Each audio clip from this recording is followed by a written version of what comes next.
Buenas tardes. Good afternoon. Good afternoon to everyone. Thank you so much for being with us this afternoon.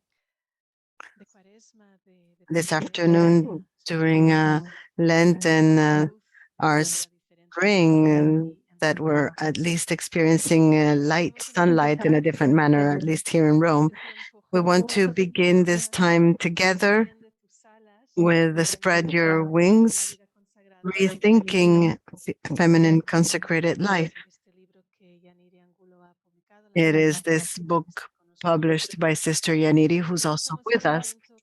I think we are living a moment that is called the moment of change, a change of epoch. We are experiencing a deep spiritual crisis, but crisis is not always something negative. It could be a danger, but it's also an opportunity. And for us Christians, it's the time of opening of the spirit. What Sister Yaniri shares with us in this book and what she's going to tell us now is that consecrated life is born to create a space of spirit, of freedom, of possibilities for men and women, and mainly for consecrated women. But what happens is sometimes these spaces that are spaces for potential and freedom become smaller, and without realizing it, with our everyday life and with the passing of time and our habits, we lose that freshness and we remain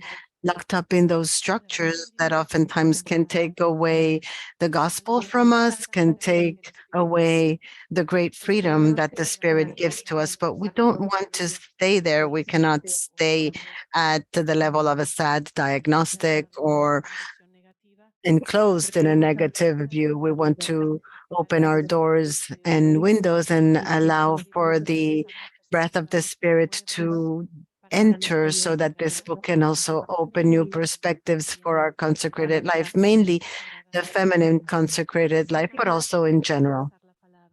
So with no further ado, I want to give the floor to Carmen, who's going to tell us about the bed that BBC that has published this book wants to offer. So Carmen, please introduce yourself and tell us what you are betting on with this book from Sister Yaniri. She is muted. To all those who are seeing me and listening, my name is Carmen Piconorman, coordinator of the Sophia collection in the PPC editorial company, and I have to present this collection that is publishing this book that Yaniri has written, that we're presenting the Sophia collection. As you see on the presentation, the Sophia collection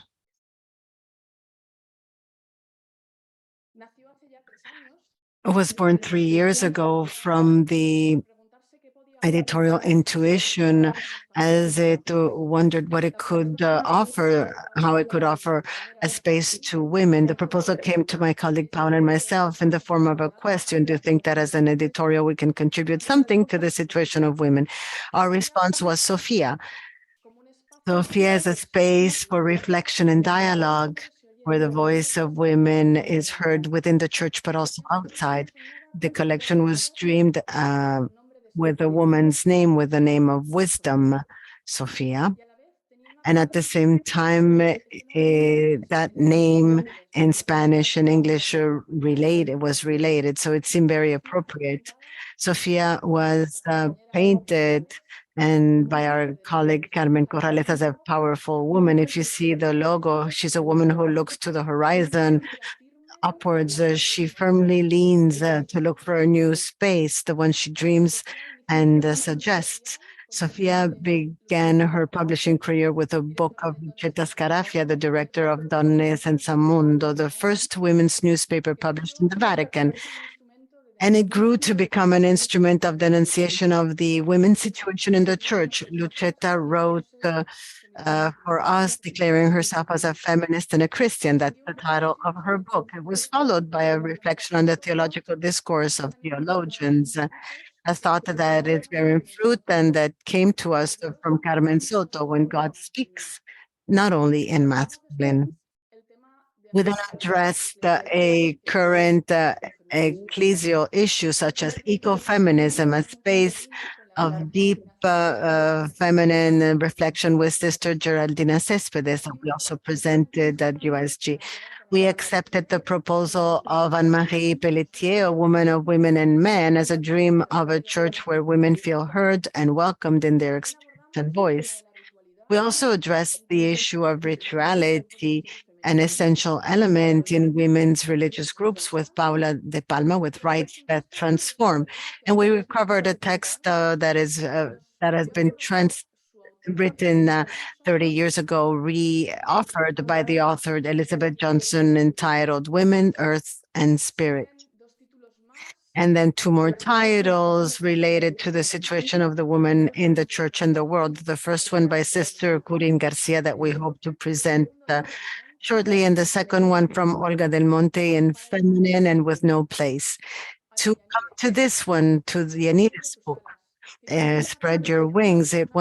It aims at being a reflection and a proposal about the feminine religious life. As Sophia welcomes it with gratitude. It speaks of women capable of reflecting on their vocation, to welcome it and dream of it from their reality, something that was not always possible. So we welcome this space of dialogue that we thank UISG for. And I want to thank for this space and this space to making visible the experience of reflection in women that have published their work with us. And we want to continue this dialogue so that we can listen to this also in English. And I hope that this event or the reading of some publications can reach this, the objective of resignifying the experience of many women to write their stories and make it known. These are the two fundamental elements of the identity of any person. So I leave you with this dialogue offered by Yolanda, Patricia, and Yanire. We hope it is the seed for many personal reflections and community dialogues, and also an invitation to continue making visible the experience and reflection of women in the church and in the world. Of course, you are invited to share your texts. We will very gladly publish them. Thank you very much for your presence. Thank you so much, Carmen. Your words of wisdom also open a path in this editorial world for the wisdom of the women that we are grateful to. And I think that the entire world is grateful and wants to listen to God as He speaks in the feminine form. We continue. We have to have time for what will follow. It is an honor to announce and present that we have Sister Yanire Angulo with us. She is the author of this book. We also have Sister Patricia Osorno,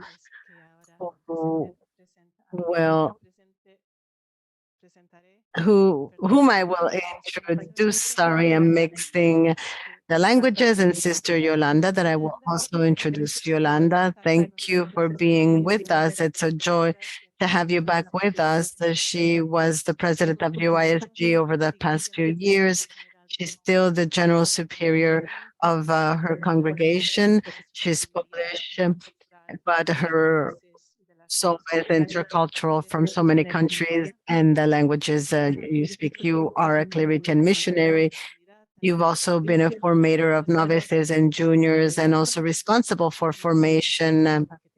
And formation is something that accompanies you greatly and that you've been very committed to in your community as well as at the general level. And something that occupies you a lot is to collaborate with others on the path of faith. And you have a special passion for religious life that you aim at helping. Thank you so much. You're super welcome as always. Then we also have Sister Patricia Osorno, Colombian. She's on the other side of the ocean. So thank you so much for being with us through these means, a Carmelite religious.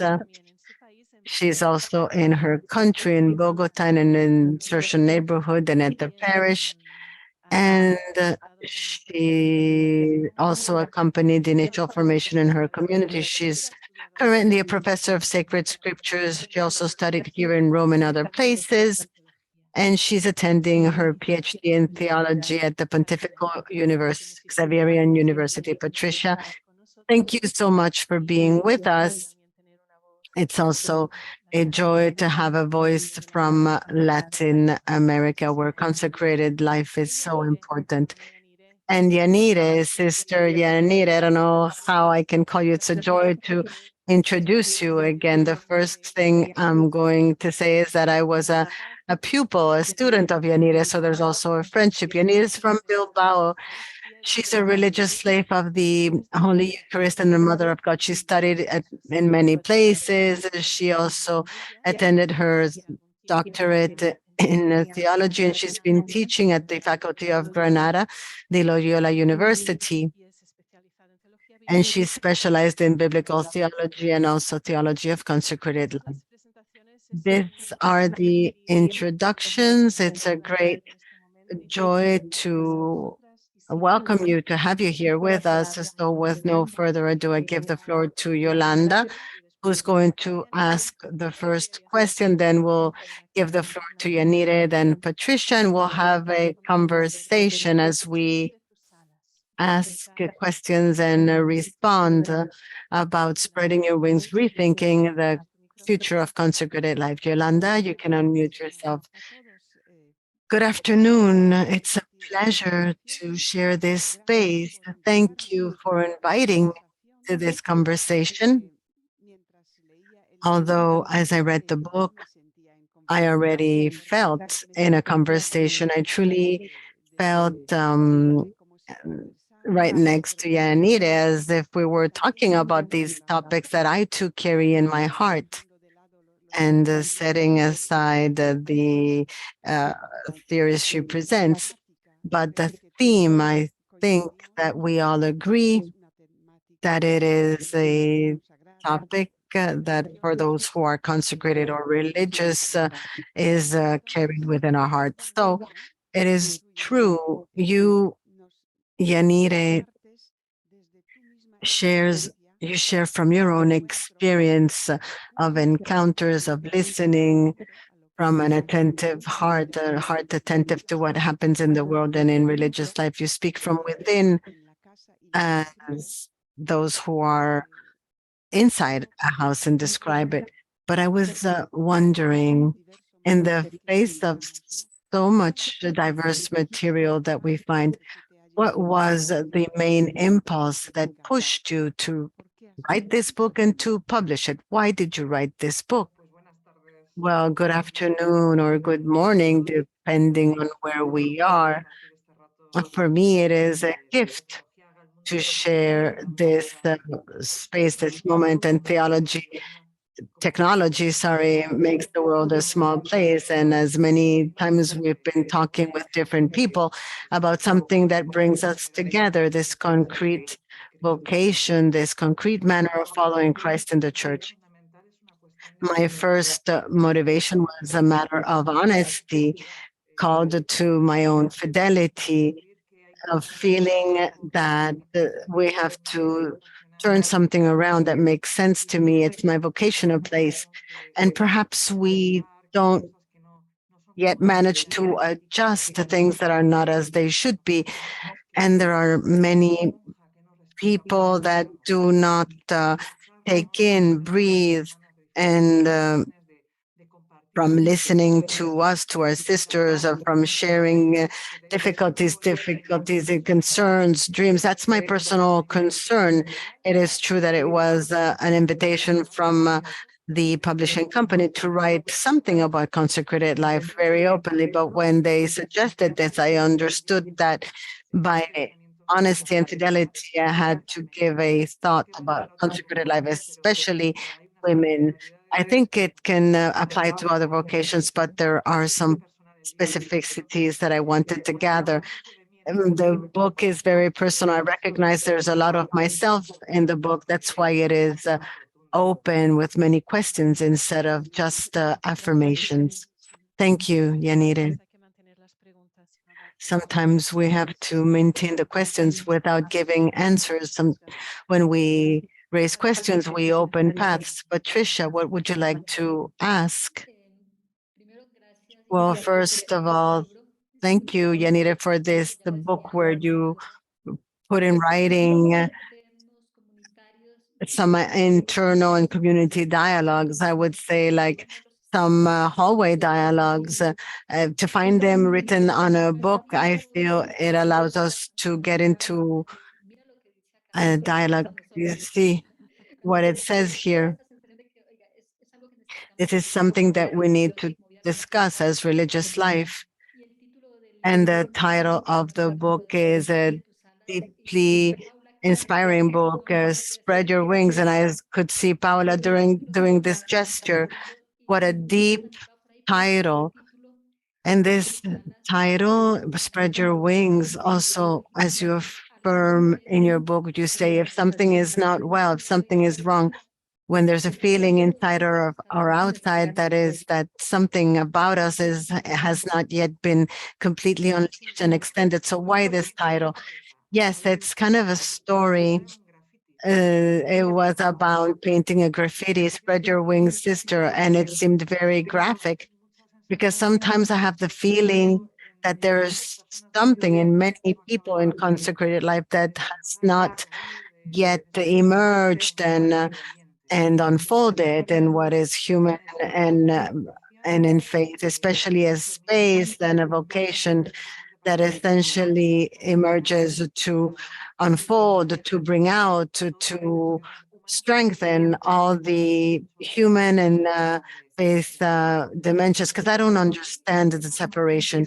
So from there, that image, that graffiti seemed very revealing of what the person who did that probably thought. We're called to spread our wings, and when there's something that just is not well, that is wrong, and a diagnostic is not sufficient. What can we do to do what we're called to do? Called to do what we are called to be what we're called to do. And in this sense, Yanire, you are touching on different areas of consecrated life, of life as formation, community, sorority, as a leadership, the mission. Certainly, the first question is how from within religious life in itself as a path to follow Jesus, how can it extend our wings? But I was also accompanied by this other image when we said, how did the Lord teach Israel to fly? He unfolded the wings and as the eagle. So religious life would be the promoter of unfolding the wings in a life of faith on a path of humanity. I was wondering, after touching on these main topics, do you feel there's still another area that at, upon finishing the book you thought I could have touched on another dimension? You mentioned an eschatological dimension in passing that touches the essence of consecrated life. However, it's a dimension that we are rarely capable of reading in an incarnated manner. So what would the dimensions, what are the dimensions that you would say we have to continue doing beyond this book? This nature of eschatological science to me is a theological element that has not been fully developed to speak of the identity of consecrated life. I think that it is a point that theologically at the level of reflection. First, there's reflection, then you land, right? But there's a dimension and an element that has been taken for granted, but I think it's cross-cutting through the book, which is the spiritual dimension, the faith dimension that we take for granted, that sometimes we take too much for granted. And ultimately, it is very much at the basis of many things. I think that it wouldn't be wrong in this task of landing, of developing dimensions, of seeing very practical and real things.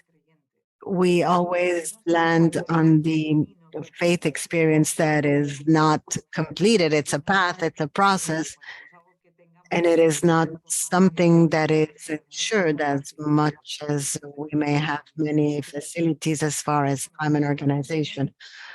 So that dimension is not developed, but it is coming through. And perhaps it be appropriate to do a reflection, a renewed reflection about the vows.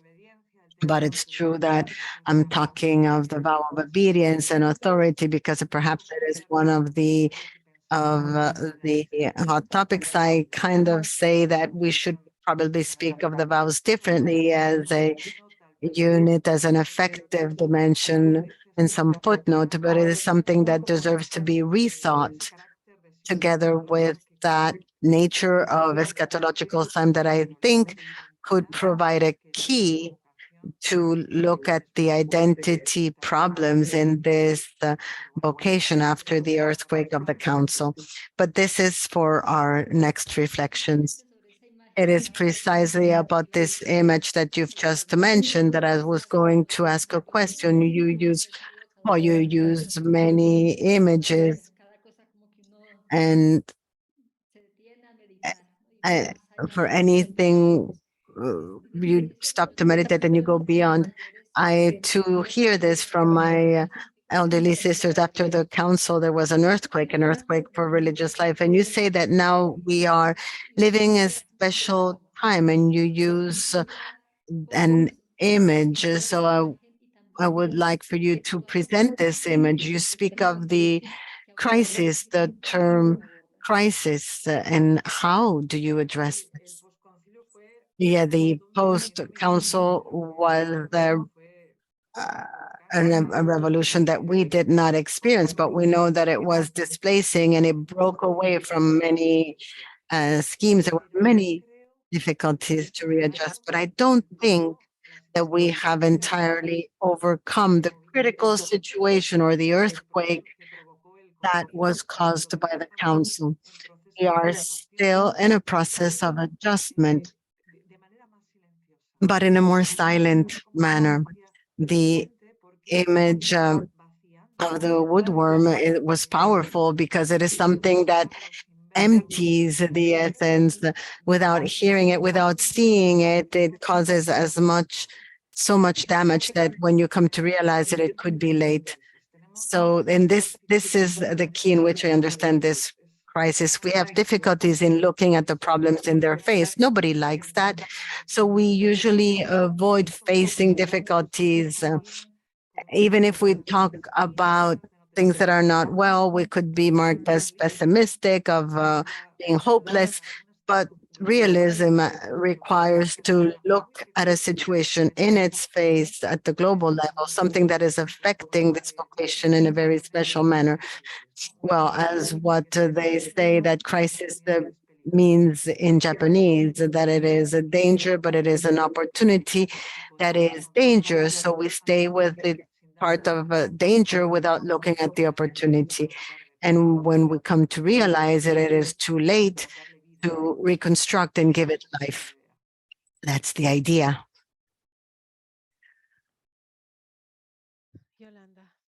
Yolanda, do you have any other question? Along this line, it's true. One of the facets, one of the mistaken interpretations that was made and perhaps still continues in religious life, especially the feminine one, is the dimension of understanding what the mission of consecrated life is, how we understand the service to the church, to the world that consecrated life gives. This too evolved over the last few years. So in the chapter on communion, on fraternity and sorority, you also touch on this dimension of how it affects in the fraternal dimension, how the fraternal dimension is affected by our way of understanding and living the mission. And oftentimes this mission was mistaken with the what to do, while at in our deepest self, we find the being mission. As Pope Francis says, we are a mission. We don't do a mission. We are the mission. With this idea in this search that we are experiencing as we go through the crisis, would you try to describe with today's words through your reading what the mission of consecrated life is? What is this being consecrated in the church and especially in religious life? How would you describe it? Well, this is $1 million question. But I have an intuition because I don't have major answers either. I think and I search because it affects me, because it moves me, it concerns me, it's my vocation. So I feel responsible. I think that you were talking about eschatological signs. I'm under the impression, and I'm under the impression because I think it's something that needs to unfold. I'm under the impression that our mission has a nature of signs of signaling a different reality, and it is our concrete manner of participating to God's mission. It is our concrete manner, and it configures the being, the what we are, what we are called to aim at, what is full, definitive, and hopeful. And that can become concrete through many tasks. But I'm under the impression that we spent a long time turned around. I mean, in feminine consecrated life, we have a greater tendency, I think, to doing, to a way of being. And we've ultimately identified that mission with concrete tasks so that we believe we're not doing the mission when we do not do tasks, or we reduce the mission to the tasks, or we feel badly if we cannot do the tasks that we need to do, when actually being a sign, not a hieroglyphic, but a sign that aims at, that clarifies, that goes beyond, that aims at plenitude in a different manner. I think that is what is truly characteristic of our vocation, because other manners of following Christ in the church do other things that are more. I think there could be a crack there to reconsider and to avoid that confusion that in the practice will harm the person, the communities, and our way of seeing ourselves. I think that would be a path, but I'm saying it with kind of fear, some fear, because we have to think about this thoroughly. Yes, and I thank you for saying it like this, because I think that it is, as you say it at some other point in the book, it is a manner of doing this humble search where we all are, but we have to accept that we have not yet understood it or figured it out, and this situates us at a level of attentive listening. It is very harmful to think that we have the answers. It's very harmful for all of us, including us.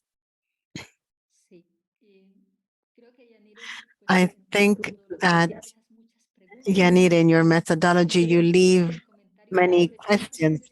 And at the beginning, it was kind of disturbing. And what questions we want answers and immediate formulas about how to do a youth ministry, vocation ministry, a topic that you delve into in chapter 2. You devote many pages to this. I feel that this is a topic that has all of us studying, and all those questions when you say, what is our unconfessable concern in vocation ministry, especially when we speak of numbers, something that is so dangerous, that is disturbing. We speak of numbers in religious life and we all kind of start shifting, and as if, I mean, the number is important, but many times we are so concerned about numbers, as you say, and that's a deep question I have, that our vocation ministry sometimes sounds like some propaganda, giving a face, presenting a face that is not altogether clean.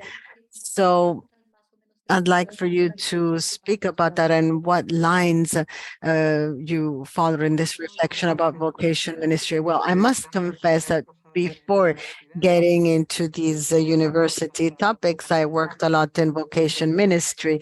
So there are many questions that I ask myself.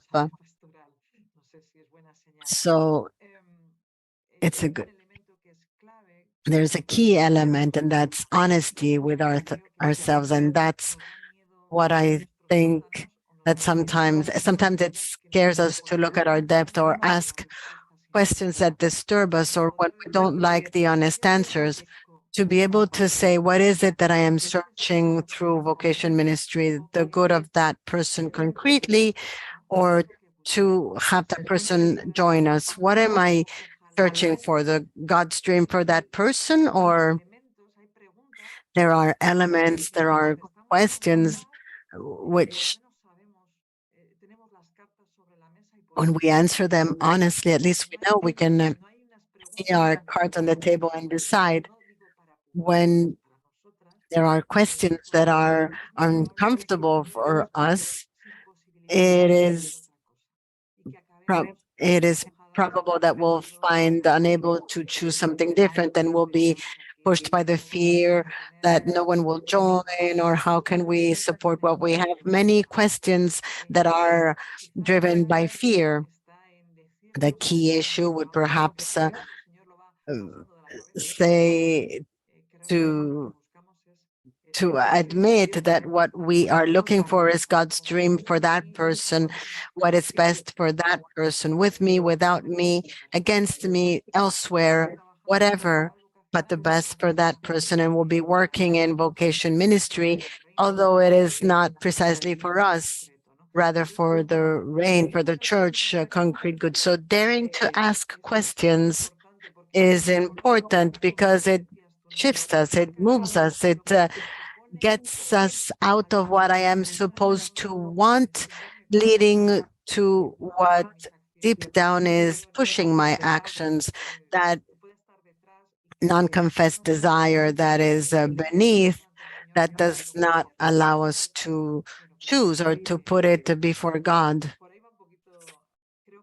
I think, I mean, that's what I tell myself as I think about vocation ministry. Sometimes we are in such a drastic realism because of the situations we live in our communities, that we forget the dreams and we focus on the dreams and utopia of those who come in. And this is brought by these deep questions. I think that the question that resonated with me is, what is our deepest concern, unconfessable concern in vocation ministry? Why do we suggest our charism? The General Superior used to tell us, what is it that motivates us to present our charism as a gift, as a project of life that brings happiness in the following of Jesus? what are our deep convictions for us, because we are here, we are in a search, and that's because the charism has helped us to follow Jesus as we project our life, as we unfold and spread our wings. The challenge that you mention, Patricia, is interesting because you're talking about how we can ensure that the realism does not switch off the ideals of those who come. But sometimes we call realism things that are not that real. The invitation, the call, the challenge, and the combination, and also a possibility that God gives us, is to keep our feet grounded in reality without stopping to look at the horizon. When we are very realistic, of course, but we should not lose sight, not because we might be in ideals, but because we trust the promise, because we renew why we live and who we live for. Realism does not switch off ideals. It enables tools or the challenge, the question, why does this person that looks at reality uh, in such an abrupt manner, why is this person still raising questions? And we raise the question, and that this can be lived. So realism and hope, that's the challenge, that's the call, that is the gift of God, but it's also position. Yes, precisely, because I live with sisters who are quite aged and young women who are entering, and that I accompany. This discourse is kind of in between. How can we make this connection? As a matter of fact, Yaniri's book is realistic, but it doesn't have a bitter realism, because there is such a thing as a bitter realism that uh, that dies conversations with this scholar and doesn't lead to growth. One of the topics that you deal with realism is leadership. As we talk of the beauty, the mission, the leader, with definitions that you describe. And also, you use this powerful word, and I'm going to repeat it because it also touched me when you say that that beauty also has its own perversion, and we must recognize it. So you talk about the leader with a beautiful definition that I immediately used in a series of meetings. You said something as watching over what is common, mediate and facilitate dialogue and the search for the good in every member. So I imagine the superior general that gives this service of mediation, capable of telling one person, stand up and unfold your wings, stand up and fly.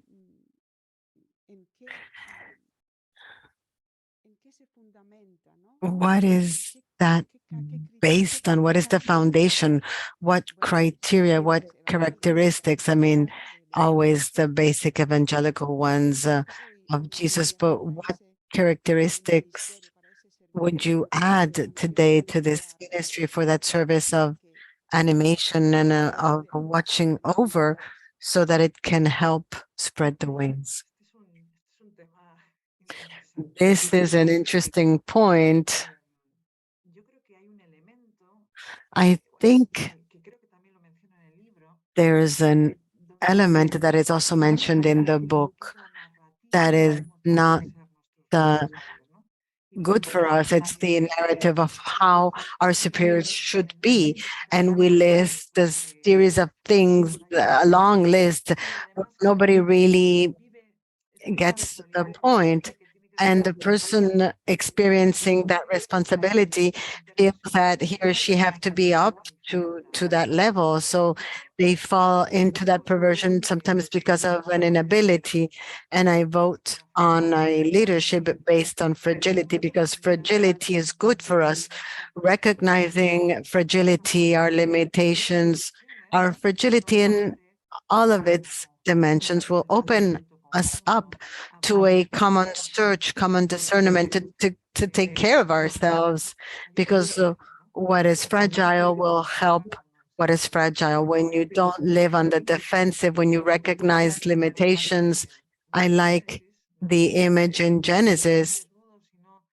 They were naked and they were not ashamed. The two fragile and vulnerable people, one facing the other, not harming each other, because we know the fragile and the weak points in the other person. Perhaps from there we can build all the rest. We've put a lot of strength in giving tools, looking for ways, and learning. That's great, but perhaps the most essential skill that we need to build on is our own truth that is fragile. And there's nothing wrong with that. You don't need to be a superwoman to be responsible for a community or to lead formation. You don't need that. You just need to be in truth, in that fragility that opens us to others, and enabling the doing with others, caring for ourselves, and looking for what's in common. Thank you. I think that looking at leadership from fragility is something that we need, because oftentimes we come from this modern concept of being capable of everything that consecrated life. We have that hidden idealism. Let us continue talking amongst us, but if there are questions that participants would like to ask, if you write that on the chat box, we'll pick up on that. We still have some time, but I give you the floor again, Patricia, in case you want to continue asking questions. I too was thinking about leadership and obedience, and I was asking under what hermeneutical criteria. I think of the parable of the Republican, because I am also passionate about the Bible. And just as Yolanda, I took up this reflection, and it was a reason for dialogue in my community. We've treasured and your book already. Great, great, so that we can continue thinking. That's its purpose. It's no longer mine. I like to understand, as Patricia says in the parable of the Pharisee, I'd like to understand why the Pharisee does not return justified home. It is not because of the list of merits or the abuse or the mistreatment of the publican, but the affirmation of, I thank you because I'm not like the others. And that, I think, is the basis of the mistake. Paula was talking about this, that idea of perfection we have.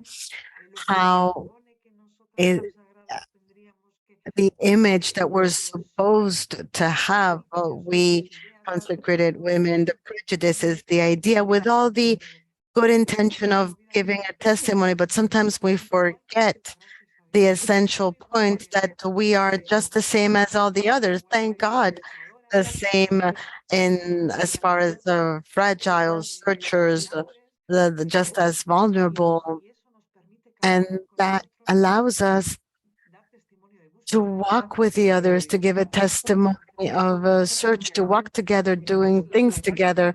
And at the same time, it is the basis from which God can work. When we think sometimes that we're not like others, I think that's a problem. My feeling, my impression is that that can be a problem. So I like to analyze that passage, that I thank God because I am like the others.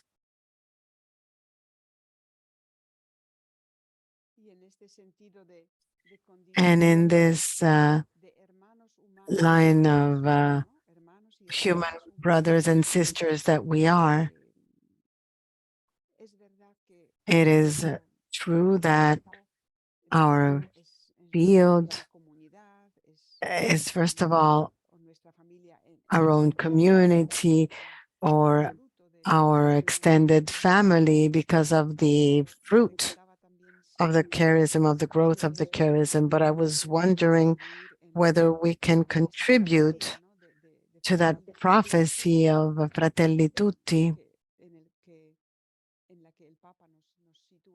where the Pope situates us as a protagonists.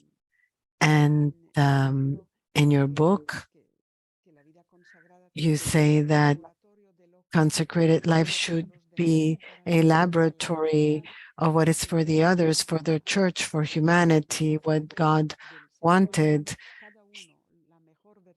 to make of every human being his or her best version.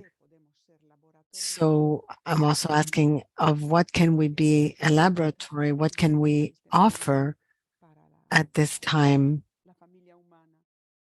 to the human family? I very much like the image of a workshop of laboratory because it presupposes trial and error. In a laboratory, things don't happen and there can be explosions, but it's also that place where we learn what it means to love in a gratuity, not because we choose well, not because we have dialogue, because sometimes you cannot. And loving that implies searching for the other person's good. It's a learning. It becomes a laboratory. It's trial and error. We all learn to love. We will stop learning to love the day after our death or even later.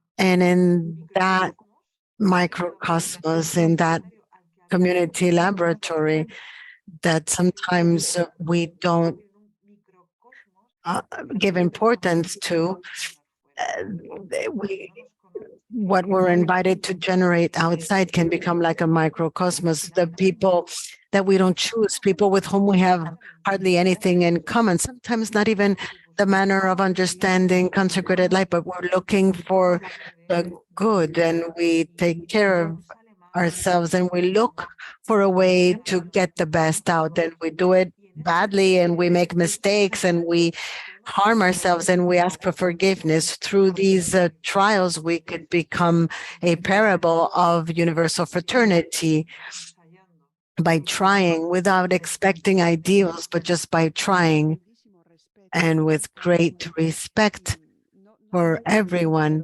It is not a question, but before we go to speak with others, I want to thank you for your specification, for your underlining of the internal and external forum in every relation, in every growth relationship. And I invite all the readers to go and check that and to reflect on that, because from maximum respect to the intimacy of every person, and that's where God can manifest himself, and that's where we can discern. So thank you. Thank you, Yolanda. There are some questions, but also comments. I'm going to read a few and then I'll leave you some time to perhaps underline. In general, we are very thankful for opening up to these themes, for discussing them openly. Fragility and leadership. Wow. To learn about a different leadership, or that one that takes fragility into account, although that may be a, a double-edged sword, because in the name of that fragility, I may say that I cannot lead. How we are scared of fragility and our own limitations. This idea of leadership is very helpful. We maintain the idea of super superiors, super skilled. Recognizing ourselves as fragile brings us closer and makes us one thing in a reconciled diversity. Then they also ask whether this book will be published in English. That's a suggestion for Carmen. And what are the wings that we are called to extend, to spread, that is more a culture that is not so welcoming of consecrated life? These are some of the comments that I leave you with. I pick up on what I can. Well, the topic of fragility, this double sword, I like this note because that is a fragility. When we do not experience our fragility in the face of God, rather from our limitations of looking downward, it becomes an excuse and not an opportunity. It becomes an excuse to not unfold ourselves, in fact. It is precisely in fragility. We often say in fragility, you make us strong, as Paul says, but fragility in the face of God is what launches us. So using our own fragility and limitations as an excuse, it's understandable, but that is not the call. All of us do what we can with our fragility. We cannot judge, and we all have our moments, but it's about a fragility that is placed in the face of the one who's strong. So in vocational stories, that's what it's about. There's always some difficulty, and the argumentation is, I'm with you, that's it. It's not a fragility that has to be looked toward the downside, but it must invite us to respond. I think that that's how we can situate fragility. And then with regard to the wings, what wings should we extend or spread? Well, that requires a self-exam. Each one of us has to see what these wings are. Sometimes we look at the outside, we look at the world or the church, what's outside, as far as what can we do to in order to give our best richness, our possibilities. So let us begin with ourselves, because we may give a testimony of something and we may be a sign of something. But as far as we look at ourselves first, what wing is a little folded, what dimension allows us to aim at that hopeful realism? What is happening to us to make us live fragility as a problem? What happens to us in this world that is unwelcoming of the gospel if we see it as a threat and not as a challenge? Search to walk with others, to place our normalcy and our truth, when as women we just want to be happy as all the others, but we've discovered the Lord. So why can we not understand that world that is not that welcoming of the gospel? Why can we not see them as companions on our way in our searches, opening us to humanity? And perhaps it is not necessary to welcome the gospel from the onset. Let's just walk with others. I don't have concrete answers, right? But I think that these are very interesting developments. Another question that I think deserves a reflection is, in order to unfold our wings, there could also be a need to develop personal self-autonomy, self-independence, and also in the feminine person, in consecrated life and reality. Yes, it's an intense question. I speak a lot about belonging in the book. Sometimes we confuse fidelity to belonging. I have some criticism to the last document on fidelity from the congregation. I have an opinion because we identify belonging to an institution with a fidelity that is always creative, that moves us, that is not standard, that is not fixed. So as to say, I'm here, therefore I'm faithful. We can stay and we can feel we belong to a group and not be faithful to God. We can not belong and seem that we're not faithful to a group or a community, the institution, but be faithful to God. I don't think that these are things that are immediately identifiable. And I'm not making a strange statement. I think I'm being understood. Belonging to a group is a very important human need,